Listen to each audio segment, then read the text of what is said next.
అనే Marwadi go back లకు దీనికి సంబంధించి ఎందుకు బీజేపీ దీనికి సంబంధించి ఎందుకు ఒప్పుకుంటుంది అంటే ఓటింగ్ వాళ్ళే వేస్తారు కాబట్టి మార్వాడి కావచ్చు గుజరాత్ కావచ్చు బీజేపీకి ఓటేస్తారు కాబట్టి అందుకే బీజేపీ మార్వాడి గో బ్యాక్ అనే అంశాన్ని బీజేపీ వ్యతిరేకిస్తుందని చెప్పేసి కొందరు మాట్లాడుతూ ఉన్నారు. ఇట్లాంటిది ఏమైనా జరుగుతుంది? ఈ సందర్భంలో మనం ఒక విషయాన్ని ఇక్కడ గమనించాలన్నా ఆర్టికల్ 19G ప్రకారంగా ఏ రాష్ట్రంలో అయినా భారతదేశంలో ఏ రాష్ట్రంలో అయినా వెళ్ళి ఎవరైనా ఉద్యోగాలు వ్యాపారాలు చేసుకోవచ్చు. మార్వాడి అనేటువంటి హిందూ సమాజంలో ఒక భాగం కాబట్టి మార్వాడి గో బ్యాక్ అనేటువంటి హక్కు ఎవరికి లేదు. ఇది రాజ్యాంగానికి విరుద్ధంగా ఉంది కాబట్టే బీజేపీ ఉండొచ్చు. కాంగ్రెస్ పార్టీ అధ్యక్షుడే దానిని వ్యతిరేకించి మాట్లాడారు కదా, మార్వాడి గోబ్యాక్ అనే నినాదం సరికాదని చెప్పేసి. బీజేపీ వాళ్ళు ఏం పనిగట్టుకొని వీళ్ళు మనకి ఓటర్లు అని చెప్పట్లేదు.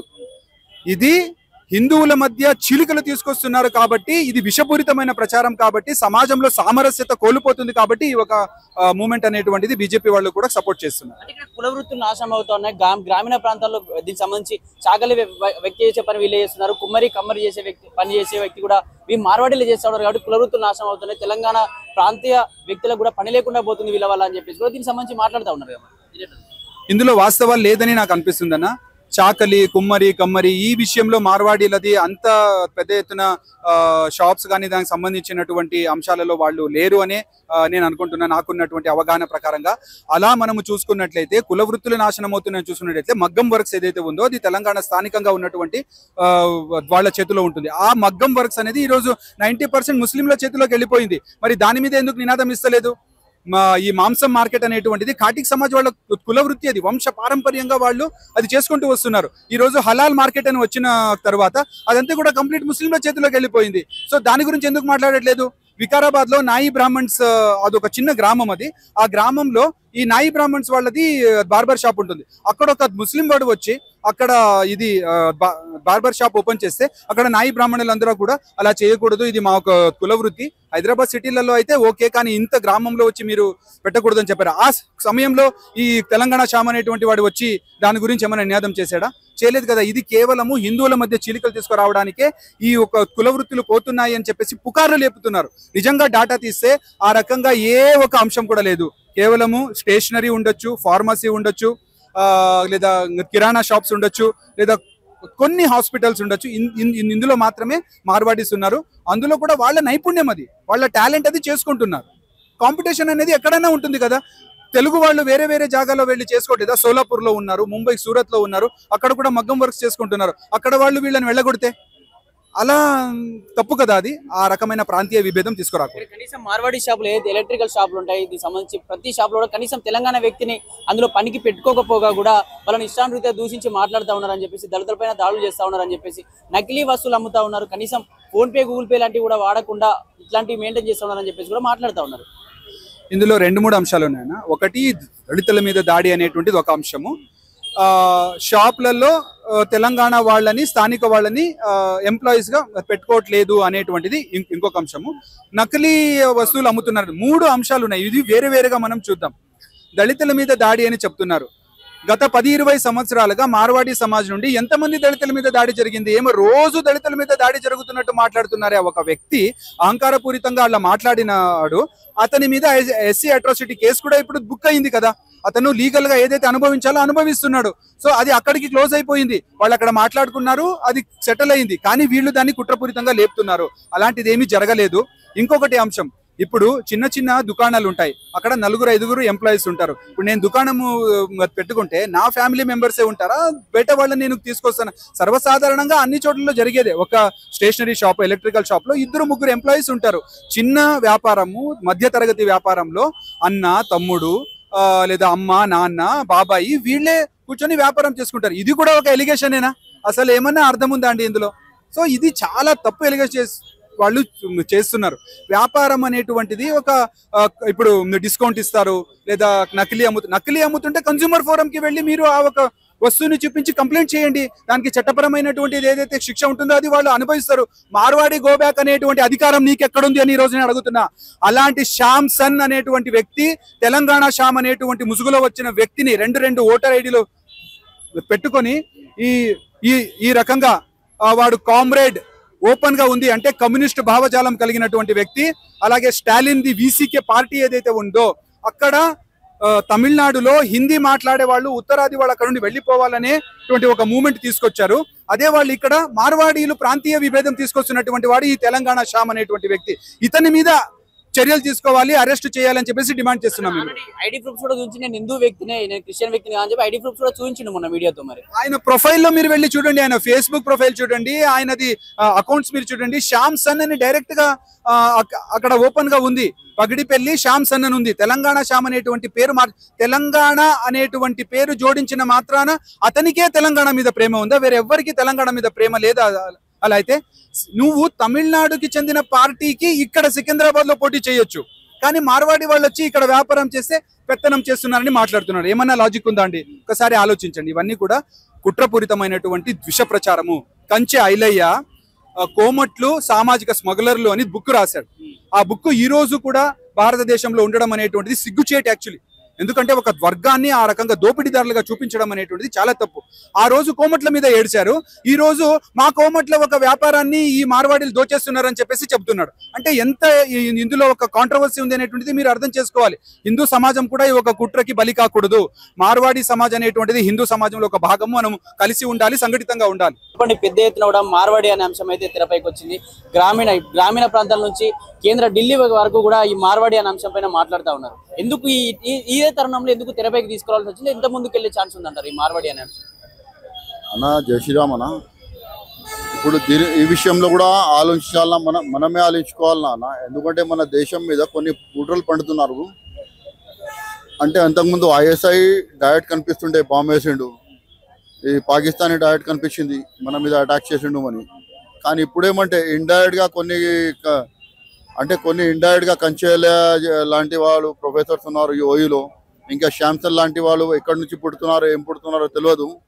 మన దేశంలో మనకి హిందూ జాతీయతంగా మన రిలీజన్ వాదంగా మన రెచ్చగొట్టడానికి ప్రయత్నిస్తున్నారన్న.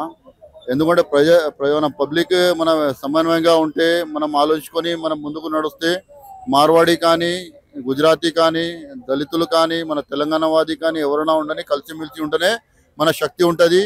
కలిసిమెలిసి మనం విడిపోతే మన శక్తి కూడా చిన్న భిన్నంగా అయిపోతుంది. ఇంకొకటి చెప్తా, ఆ సబ్జెక్ట్ ఒకటి ఉండే SC/ST మార్వాడి SC/STని తిట్టిండు అని, దాని మీద పోలీస్ డిపార్ట్మెంట్ కేసు బుక్ చేస్తున్నాడు. SC/ST అట్రాసిటీ యాక్ట్ కింద కేసు కూడా బుక్ అయింది. ఆయన మీద కఠినంగా మన బాబాసాహెబ్ రాసిన కాన్స్టిట్యూషన్ ప్రకారంగా చర్యలు కూడా ఉంటాయి. ఇంకా బాబాసాహెబ్ అంబేద్కర్ ఈ స్థానంలో ఎందుకు వచ్చినామంటే, బాబాసాహెబ్ రాసిన ఒక చట్టం ఉన్నది. ఎవరైనా దేశంలో డెమోక్రటిక్ కంట్రీ ఎవరైతే దాడి చేసిన వాళ్ళపైన FIR అయినా కూడా ఇంకా బెయిల్ పైన బయట తిరుగుతున్నారని చెప్పేసి కూడా మాట్లాడుతూ ఉన్నారు. అన్న పోలీస్ డిపార్ట్మెంట్ తప్పు అన్న, అది కావాలన్నామని పోలీస్ డిపార్ట్మెంట్ అరెస్ట్ చేసి లోపల వేస్తే ఇవన్నీ జరగదు కదన్న. ఆ పోలీస్ డిపార్ట్మెంట్ తప్పు, వాళ్ళని అరెస్ట్ చేయాలన్నామని మేము కూడా అంటామన్నా. తప్పు జరిగిందంటే మేము ఖండిస్తున్నామన్నా. ఎందుకంటే మార్వాడి కాస్పరింగ్గా తిట్టినంటే మేము దానికి ఖండిస్తున్నాం, ఆయన మీద యాక్షన్ తీసుకోవాలని కూడా అంటున్నామన్నా. కానీ శాంసన్ లాంటి మనిషి మన మధ్యలో వచ్చి వేరే విధంగా ఈ ఇష్యూని మారుతున్నారంటే, ఫస్ట్ శాంసన్ ఎవరు? కాంచే ఎల్లయ్య పంపించిండు ఇండైరెక్ట్గా, లేకుంటే కమ్యూనిస్ట్ పార్టీ, లేకుంటే కాంచే ఎల్లయ్య అంతకుముందు కాంచే ఎల్లయ్య కాదు, శాంసన్ ఎక్కడి నుంచి వచ్చిండు, ఎక్కడి నుంచి పుట్టిండు, ఎక్కడి నుంచి పెరిగిండు తెలియదు మనకి. ఆయన తెలంగాణవాదిగా మాట్లాడుతున్నాడు. యాక్చువల్ ఉండేది ఆయన తమిళనాడు, పుట్టి పెరిగింది తమిళనాడులో. Aadhaar card, voter ID card అక్కడ కూడా ఉంది. ఆధార్ కార్డు ప్రూఫ్స్ అన్ని చూపెట్టిండు తెలంగాణ వ్యక్తి. అతను ఉండే ప్రదేశం కూడా, ఊరు, డిస్ట్రిక్ట్ అన్ని కూడా చూపెట్టిండు కదా ఆల్రెడీ. ఈ సంబంధించి ఐడి ప్రూఫ్స్ అన్ని ఉన్నాయి కదా, మరి తమిళనాడు అని చెప్పడానికి మీ దగ్గర ప్రూఫ్స్ ఉన్నాయన్న ఏదైనా? అన్న మీరు సోషల్ మీడియాలో చాలా డాటాలు వస్తున్నాయి. సోషల్ మీడియాలో డాటాలు వస్తున్నాయంటే ఆధారాలు ఉంటాయే వస్తాయి, ప్రూఫ్స్ ఉంటేనే వస్తాయి. లేకుంటే ఆ ఫేక్ ఉంటే కేసు బుక్ చేసుకోవాలి. నా శాంసన్ పర్సనల్ అంటే ఫేస్బుక్ ఐడిలో ఈ ప్రకాష్ రాజ్, ఇంకా మన హిందువులకి వ్యతిరేకంగా ఎవరెవరు మాట్లాడతారో వాళ్ళందరూ ఫోటోలు గిటోలు ఆ ఫేస్బుక్ లో ఓపెన్ గానే ఉన్నాయి. కమ్యూనిస్ట్ పార్టీగా సపోర్టింగ్ ఆయన ఓపెన్ గానే ఉన్నాడు. ఇంకా ఆయన తెలంగాణవాది అంటే తమిళ పార్టీ పెట్టుకొని సికింద్రాబాద్ పోటీ చేసిండు కదన్నా. అప్పుడు తెలంగాణ పార్టీలో ఎందుకు పోటీ చేయలే, ఎందుకు దిగలే, మన పార్టీలో పొలిటికల్ పార్టీలో ఎందుకు రాలేనా అప్పుడు? కానీ ఇప్పుడు చెప్తున్నాడన్నా ఏ శాంసన్ అంటున్నారు మార్వాడి గో బ్యాక్. ఇప్పుడు అంతకుముందు మన ఓల్డ్ సిటీలో కూడా మన ముస్లిమ్స్ ఉన్నారు, అక్కడ రోహింగ్యాలు ఉన్నారు, బంగ్లాదేశీస్ ఉన్నారు. వాళ్ళ మీద గో బ్యాక్ ఎందుకు చెప్పలేదన్నా? ఆయనకి మనసులో బాధ ఎంత పెరిగిందంటే తెలంగాణ గురించి, వాళ్ళే గో బ్యాక్ ఎందుకు చెప్పలే? దాంతో కూడా మేము నష్టపోతున్నాం కదన్నా. వాళ్ళు ఎందుకంటే మన మధ్యలో ఉంటున్నారు, మన బిజినెస్ కూడా వాళ్ళు ఆక్యుపై చేస్తున్నారు. అంతకుముందు ఆ కుమ్మరోళ్ళు పని చేస్తుండే, ఈ గోల్డ్ స్మిత్ పని చేస్తుండే. ఈ మన బిజినెస్ మొత్తం వాళ్ళ దగ్గర వెళ్ళిపోయిండు కదా, ముస్లిం దగ్గర. మేము దానికి వ్యతిరేకంగా ఎందుకు మాట్లాడతలేరు మనం? గో బ్యాక్ అంటున్నారు, మరి అదొక రోహింగ్ గ్యాంగ్ లో వ్యతిరేకంగా కూడా మేము మాట్లాడదాం ఖచ్చితంగా. కానీ రోహింగ్ గ్యాంగ్ లను వెలగొట్టే బాధ్యత బీజేపీ ప్రభుత్వం ఉంది కదా, కేంద్రంలో బీజేపీ ఉంది కదా, వాళ్ళు ఎందుకు స్వాగతిస్తా ఉన్నారు? వీళ్ళందరినీ ఏరిపారేయండి, మేము దాన్ని కూడా స్వాగతిస్తాం. అలా దాంతో పాటు మార్వాడీలు కూడా గో బ్యాక్ కావాల్సిందని చెప్పి మాట్లాడుతూ ఉన్నారు అన్న. ఓకే అన్న, మనం దేశంలో ఉంటున్నాం. ఈ క్రిస్టియన్ ఉన్నారన్న, క్రిస్టియన్స్ ఉన్నారు. ఈ శాంసన్ అంటే ఆయన ఎస్సీ కాదన్న. ఫస్ట్ ఆయన క్రిస్టియన్ ఆయన దళితుల నాయకులుగా మాట్లాడుతున్నాడు కదా, అది కూడా తప్పు. ఫస్ట్ అంటే ఆయన శాంసన్ ఉన్నారు కదా, ఆయన ఎస్సీ కాదు. ఆయన ఎంఆర్ఓ దగ్గర అక్కడిక్కడ ఫస్ట్ ఆయన మీద కేసు పెట్టాలన్నా మేము కూడా ఆయన మీద అంటే కేసు పెట్టాలని అనుకుంటున్నామన్న శాంసన్. ఎందుకంటే ఇంతకుముందు కొన్ని ఇష్యూస్ వచ్చినాయి, కొట్లాడు కానీ ఏమైనా కానీ. శాంసన్ లాగా మనిషి ఇప్పటివరకు పుట్టలేదు, కానీ ఈ ఇష్యూలో ఎందుకు పుట్టిండో ఏమో తెలియదు. దాని ఇంకా ఏం కుట్ర పెట్టుకొని వచ్చిండో ఏమో తెలియదు అన్న. ఇంకొకటి చెప్తా, ఆ సబ్జెక్ట్ ఒకటి వేరే విధంగా ఉండే. ఎస్సీ ఎస్టీ సబ్జెక్ట్ వచ్చింది, కొట్లాడు సబ్జెక్ట్ అయింది, పోలీస్ డిపార్ట్మెంట్ చర్యలు తీసుకుంటారన్న. కానీ మార్వాడి గో బ్యాక్ ఎందుకు వచ్చిందన్న? ఏం మనసులో పెట్టుకొని ఏం కుట్ర పండుతున్నారో ఏమో ఆయన శాంసన్ కూడా. ఈ మార్వాడీల బిజినెస్ వల్ల, మార్వాడీల వ్యాపారం వల్ల గ్రామీణ ప్రాంతానికి మార్వాడీల యొక్క షాపులు వచ్చేసి కులవృత్తులు నాశనం అవుతున్నాయి. తెలంగాణలో ఉన్న ప్రాంతంలో ఉన్నటువంటి వ్యక్తుల యొక్క పనులు లేకుండా పోతే అందరూ ఖాళీగా ఉంటున్న, ఆర్థికంగా ఇబ్బంది పడతా ఉన్నారని చెప్పేసి కూడా తెలంగాణ షాపు కావచ్చు అందరూ మాట్లాడుతూ ఉన్నారు. ఓకే అన్న, మనం మార్వాడి బయట నుంచి వచ్చిండు కరెక్టే. జాగా ఎవరిచ్చిందన్న? ప్లేస్ ఎవరిచ్చిండు? మేమే ఇచ్చినాం కదన్నా. ఎందుకంటే నేను తెలంగాణ వాది, ఇక్కడనే పుట్టినా ఇక్కడనే పెరిగిన. జాగా నేనే ఇచ్చిన, ఉండడానికి ప్లేస్ నేనే ఇచ్చిన, దుకాణం పెట్టుకోవడానికి మడిగి నేనే ఇచ్చిన, సామాన్ నేనే కొంటున్నా, డెవలప్ నేనే చేస్తున్నా, సేఫ్టీ కూడా నేనే చూసుకుంటున్నా. ఎందుకు చూసుకున్నా చెప్పండి అన్న? మన దేశంలో ఎవరు కూడా ఎక్కడైనా పోయి బ్రతకొచ్చు, బిజినెస్ డెవలప్ ఏమైనా చేసుకోవచ్చు కదా. మా చట్టం ఒకటి ఉన్నది, దానిలాగానే మేము కూడా చూసుకుంటున్నాం. కానీ ఏమంటే ఆయన ఫస్ట్ మేము ఇక్కడ ఉండడానికి ప్లేస్ ఇచ్చినామంటే ఎవరో మనకి వచ్చిండు బయట నుంచి, బంగ్లాదేశ్ ముస్లిం పాకిస్తాన్ నుంచి వచ్చిండు అని కాదు.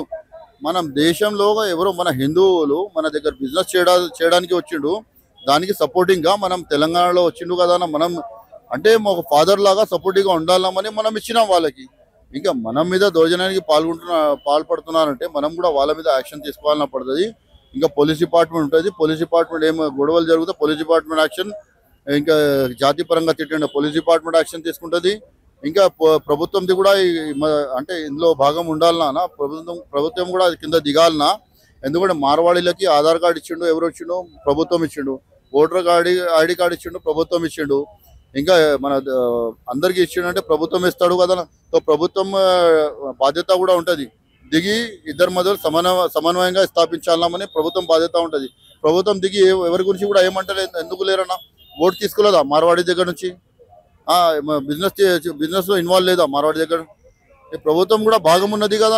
ప్రభుత్వం దిగాలనా కంపల్సరీ, దిగకుండా పని కాదు. ప్రభుత్వం దిగాలనా, దిగి ఇద్దరు సమన్వయంగా స్థాపించాలన్నా ప్రభుత్వం పని అన్న. అంటే ఇక్కడనే ఆపేస్తే బాగుంటుంది అన్న, లేకుంటే వేరే విధంగా మారిపోతే. ఇంకా మన మహారాష్ట్రలో జరిగింది ఇష్యూ, మరాఠీలో మహారాష్ట్ర నవనిర్మాణ సేన రాజ్ ఠాకరే చేసిండు కదా. బిహారీస్ గో బ్యాక్, యూపీ వాళ్ళు గో బ్యాక్. ఇప్పుడు గట్లనే అయిపోతుంది. మనం కూడా మార్వాడి గో బ్యాక్ అంటాం, గుజరాతీ గో బ్యాక్. కొన్ని రోజుల తర్వాత గుజరాతీ గో బ్యాక్ అంటాం. కొన్ని రోజుల తర్వాత వేరే కాస్ట్ వాళ్ళు, క్షత్రియులు ఉన్నారు, రాజ్పుతులు ఉన్నారు, చాలా మంది. అందరినీ గో బ్యాక్ అంటే ఉండేది ఎవరన్నా? అంతకుముందు మనం ఎంత కష్టపడి అంత అత్యాచారం జరిగింది మన రజాకారుల సమయంలో. మన సర్దార్ వాళ్ళు, మన దేశం ఇండిపెండెంట్ అయిన తర్వాత కూడా మనకి 1 సంవత్సరం తర్వాత ఇండిపెండెన్స్ వచ్చింది మనకి. అంతకుముందు రాలే ఎందుకు? రజాకారులు వాళ్ళ రాజ్యం, సొంత రాజ్యం లాగా తుర్కిస్తాన్ చేస్తామని అన్నాడు. ఆ తుర్కిస్తాన్లో మరాఠవాడ పక్క జరిగింది కొట్లాడి, కర్ణాటక పక్క జరిగింది. అంతకుముందు మద్రాస్తో అటాచ్ ఉండే మనం, మద్రాస్ కూడా పక్క జరిగింది రజాకారులతో. కానీ ఇప్పుడు మనం పక్క జరిగిపోతే మొత్తం తుర్కిస్తాన్ అయిపోతుంది, పాకిస్తాన్ అయిపోతుంది. అందరు కలిసిమెలిసి హిందువుగా మన అన్న తమ్ముడులాగా ఉండాలన్నా, మనం యునైటెడ్గా ఉండాలన్నా. కానీ చిన్న చిన్న విషయాన్ని పెట్టుకొని మనం గో బ్యాక్ అంటుంటే, మన ఇంట్లో తమ్ముడు అన్నతో గొడవ అయితే గో బ్యాక్ అంటామా? లేకుంటే తమ్ముడితో గొడవ అయితే గో బ్యాక్ అంటామా? ఏదో మనం మాట్లాడేసి ఏదో కూర్చొని మాట్లాడి క్లోజ్ చేసే మ్యాటర్ని కథం అయిపోతుంది ఆడ. ఈ ఇష్యూని కూడా పెద్దవాళ్ళు కూర్చొని, దళిత నాయకులు కానీ, మన మార్వాడి నాయకులు కానీ, ఇంకా మన గవర్నమెంట్ కానీ దిగి మన ఈ సమన్వయంగా ఇద్దరి మధ్య కూర్చోబెట్టి ఈక్వల్గా మన మ్యాటర్ని క్లోజ్ చేస్తే బాగుంటుంది అని కోరుకుంటున్నాను.